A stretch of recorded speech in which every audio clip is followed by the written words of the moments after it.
जय हिंद दोस्तों, मैं आशुतोष राणा अपनी नई खबर के साथ आपके सामने दोबारा पेश हूँ। आज जो मेरी खबर है, जो मेरा डिस्कस का पॉइंट है, वो है खाद का उपयोग अपनी फसल में, कीटनाशक दवाइयों का जो ज़्यादा से ज़्यादा उपयोग हो रहा है, उसका हमारे पर्यावरण और हमारे स्वास्थ्य पे क्या प्रभाव पड़ रहा है। आइए कुछ पॉइंट के द्वारा, कुछ डिस्कशन के द्वारा, कुछ जो हमारे शोध वैज्ञानिक हैं जो कीटनाशक को लीड करते हैं, उनकी सोच और कुछ पत्रिकाओं के प्रकाशन को लेकर के आज हम इस पर प्रकाश डालते हैं। जो अधिकांश मात्रा में हम रासायनिक उर्वरक का उपयोग कर रहे हैं, वो हमारी ज़मीन पे, हमारी फसल पे, हमारे स्वास्थ्य पे और हमारे पर्यावरण पे क्या असर डाल रहा है। तो आइए शुरू करते हैं। आजकल आप देख रहे हैं, ज़्यादा प्रॉफिट के चक्कर में या ज़्यादा फसल उत्पादन के चक्कर में हम उर्वरक की मात्रा बढ़ाते ही चले जा रहे हैं। और हमारी भी जो धरती है, जो खेत हैं, वो दिनों दिन जितनी उर्वरक पहले पड़ती थी, जितनी मात्रा पड़ती थी, उससे हर साल ज़्यादा मात्रा में उर्वरक देने पे ही हमारी फसल उपजाऊ हो रही है, या फसल का हम अपने खर्चे के अनुसार उससे फसल पा रहे हैं। और ये हर जगह है। पहले शुरुआत ज़्यादा जो रासायनिक उर्वरक है या खाद है, इसका ज़्यादा उपयोग पंजाब से शुरू हुआ था। अब धीरे धीरे भारत के हर क्षेत्र, हर कोने तक ये उर्वरक ने अपना अच्छा खासा प्रभाव बना लिया है। और इसका जो असर है वो आज हर जगह देखने को मिल रहा है। धीरे धीरे हमारे जो ज़मीनों का उपजाऊपन ख़त्म होता हुआ चला जा रहा है, जो सिर्फ उर्वरक के माध्यम से ही जो है तो पैदा हो रही हैं, और ज़्यादा से ज़्यादा मात्रा में उर्वरक डालना पड़ रहा है। उर्वरक के बहुत सारे कुप्रभाव भी हैं, जो आगे इसी वीडियो में मैं डिस्कस करूँगा। अभी उर्वरक जो हम डाल रहे हैं, वो असल में उर्वरक जो बनती है, जो उर्वरक हमारे रासायनिक उर्वरक बनाई गई है, वो अलग अलग ज़मीन या अलग अलग ज़मीन के शोध के हिसाब से बनाई जाती है। हमारा किसान अभी इतना ना तो डिजिटल हुआ है, ना इतना अभी उसको ऐसी सारी फैसिलिटी गवर्नमेंट के द्वारा या अपने द्वारा मिल पाई हैं जो अपने ज़मीन को सही से टेस्टिंग कर सके कि हमारे ज़मीन में किस चीज़ की ज़रूरत है, कौन से रासायनिक पदार्थ की ज़रूरत है, और उसके हिसाब से उर्वरक दे। वो एक नॉर्मल मार्केट में मिलने वाली उर्वरक लेता है और अपने खेतों में डालता हुआ चला जा रहा है। क्योंकि किसान अपनी पूंजी लगाता है, वो अपनी मेहनत करता है, तो हर किसी, हम भी एक किसान के बच्चे हैं और हम भी ये सोचते हैं कि जितनी हम मेहनत कर रहे हैं उतना हमें मिले हमारे खेत से, ताकि हम जो है तो अपने बच्चों का पालन पोषण कर सकें। लेकिन उसका कुप्रभाव होता हुआ जा रहा है कि हमारे खेत हर साल उर्वरक, पिछले साल से ज़्यादा उर्वरक की मात्रा देना पड़ रहा है। उसके बाद हमारी फसल हमारे मुताबिक हो पा रही है, और इसका असर हो रहा है धीरे धीरे हमारी ज़मीनें बंजर होती हुई चली जा रही हैं। आप पंजाब में बहुत सारी ऐसी ज़मीनें हैं, आपने न्यूज़ में या पंजाब से हैं तो आप देख रहे होंगे, बहुत सारी ज़मीनें बंजर हो गई हैं उर्वरक को लेकर के। और उर्वरक के कुप्रभाव भी आज देख रहे हो, पता नहीं कितने प्रकार के मर्ज, रोग हमें हो रहे हैं, जो उर्वरक से उपजे भोजन को हम कर रहे हैं, खाना को खा रहे हैं, उससे कई प्रकार की बीमारियां हमें ग्रसित कर रही हैं, और जिसका बहुत ज़्यादा असर हमारे समाज पे पड़ रहा है। बहुत सारे कीटनाशक हम यूज कर रहे हैं फसलों को सही करने के लिए, जिसके वजह से बहुत सारे हमारे सूक्ष्म जीव और बैक्टीरिया जो हमारे फसल के लिए अच्छे भी हैं, वो भी खत्म होते हुए चले जा रहे हैं। बहुत सारे जीव जंतु, बहुत सारी पक्षियां ऐसे कीटनाशक के यूज से खत्म होती हुई चली जा रही हैं, जिनका हमारे पृथ्वी से अस्तित्व ही मिटता चला जा रहा है।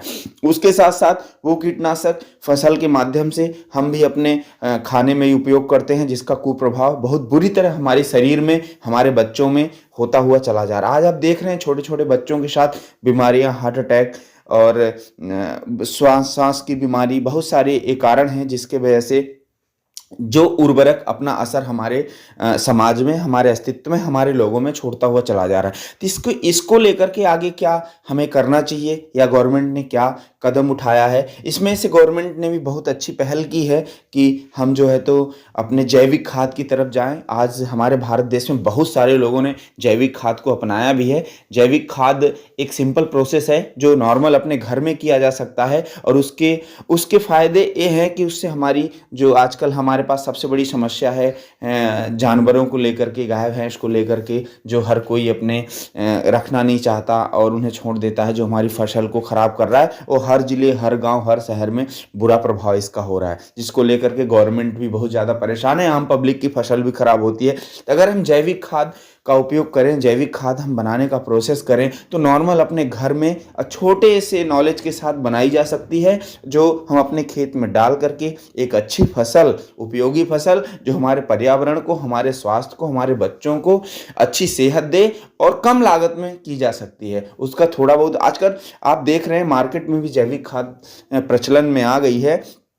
धीरे धीरे रासायनिक खाद का जो रेट है वो मार्केट में बढ़ता हुआ चला जा रहा है, ब्लैक मार्केटिंग बढ़ रही है, रासायनिक खाद और बहुत सारे तरीकों से यूज की जा रही है हमारे जो है तो बहुत रासायनिक खाद बहुत सारे फैक्ट्री पार्ट्स में जो है बहुत सारे चीज़ों में यूज होती है, मैकेनिकल में, जिससे उसका रेट दिनों दिन बढ़ता हुआ चला जा रहा है, उसकी ब्लैक मार्केटिंग शुरू हो गई है। आज अब न्यूज में सुने हर जगह रासायनिक खाद को लेकर के मारा मारी हो रही है, किसान 2-2 दिन 3-3 दिन लाइन में लग रहे हैं तब उन्हें रासायनिक खाद मिल रही है। उनकी मजबूरी है, चूंकि उन्होंने लागत लगा रखी है तो उनको फसल चाहिए नहीं, उनकी जो भी जमा पूंजी है वो भी फसल में बेकार हो जाएगी। लेकिन हमारे किसान भाई, हमें धीरे धीरे जैविक खाद तरफ जाना चाहिए। जैविक खाद के अच्छे गुण हैं कि हमें एक अच्छी सेहत देती है, हमारे पर्यावरण को सही रखती है और हमें आसानी से उपलब्ध हो सकती है। हमें बहुत कम पूंजी लगा करके थोड़ी मेहनत के साथ इतनी रासायनिक खाद हम बना सकते हैं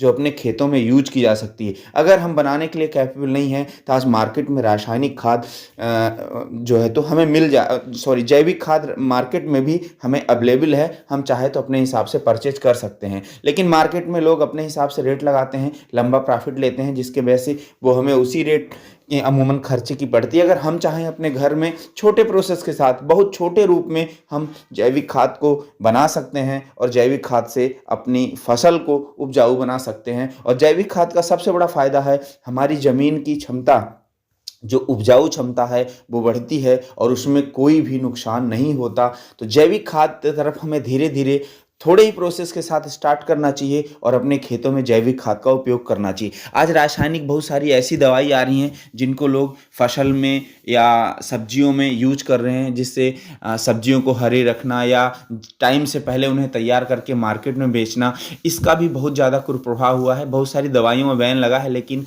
आज भी हमारे मार्केट में अवेलेबल है और लोग आसानी से उसे ले करके उपयोग कर रहे हैं, जिसका हमारे स्वास्थ्य पे, हमारे पर्यावरण पे बहुत बुरा प्रभाव पड़ रहा है। तो हम सबको, आपको अपने चाहे छोटे रूप में ही स्टार्ट करें, लेकिन धीरे धीरे जैविक खाद की तरफ जाना चाहिए और उन दवाइयों पे, वो कीटनाशक जो हमारे फसल के लिए या हमारे स्वास्थ्य के लिए हानिकारक हैं, धीरे धीरे करके ही, एक साथ तो नहीं किया जा सकता, लेकिन धीरे धीरे करके उनसे दूरियां बनानी चाहिए। आज बहुत सारे देश ऐसे हैं, बहुत सारी ऐसी संस्था हैं जो इसके लिए बाकायदे ट्रेनिंग दे रही हैं। सरकारी पोर्टल भी लॉन्च है, आप उसमें जा करके अपनी सारी जानकारी ले सकते हैं, अपने फसल की, अपनी मिट्टी की चेकिंग फ्री ऑफ कॉस्ट करा सकते हैं। उसके लिए आपको बस उस एड्रेस पे अपनी मिट्टी का सैंपल भेजना होता है। तो ऐसी बहुत सारी संस्था हैं जो इस चीज़ को कर रही हैं। तो हमें धीरे धीरे इस चीज़ों में जाना चाहिए, इससे हमारी जमा पैसे बचेंगे और उसके साथ साथ हमारा स्वास्थ्य भी सही रहेगा और सबसे बड़ी बात, हमारे पर्यावरण, हमारे जीव जंतु इससे सुरक्षित रहेंगे।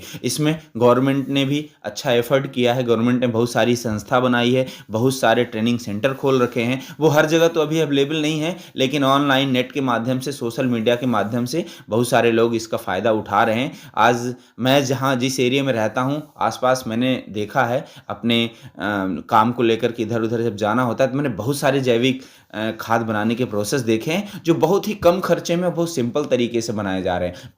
वो अपनी फसल से ही बची चीज़ें या फसल से जो बचे हुए पदार्थ होते हैं उन्हीं का उपयोग करके जैविक खाद बना रहे हैं, जो धीरे धीरे करके अपने काम के अलावा अपने गांव में, अपने शहर में उसको बेच करके मोटा मुनाफा भी कमा रहे हैं। तो हमारे हर उन भाइयों से रिक्वेस्ट है और हम सब धीरे धीरे जैविक खाद तरफ जाना चाहिए। उससे हमारा स्वास्थ्य, हमारा परिवार, हमारी फसल, हमारी धरती और सबसे बड़ी बात, हमारे ज़मीन का उपजाऊपन बचा रहेगा। तो आइए किसी नए न्यूज़ के साथ दोबारा आपसे रूबरू होते हैं। तब तक के लिए जय हिंद, धन्यवाद।